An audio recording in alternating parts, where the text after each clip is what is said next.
Hello, welcome everybody. This is Team 19's StablePoint. The project we're presenting today is embedded tracking in live augmented reality presentations. Now what that is exactly is if you ever had an app like Snapchat where it projects an augmented object in a real-life space, that's just what this is. We're using a tracking system that takes in these infrared rays that is then able to tell the distance between those lighthouses. Now with that coordinate data, we transfer that to a separate software called hallucinations. With that software, we're able to better develop the position of an object of that source and exactly where it would stand in a room.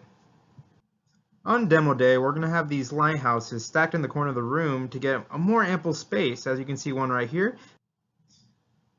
And here's a sneak peek of what the circuit looks like. As you can see, we have the tracking photodiodes connected to a teensy microcontroller, which is then connected to a Bluetooth, which is outputting the data.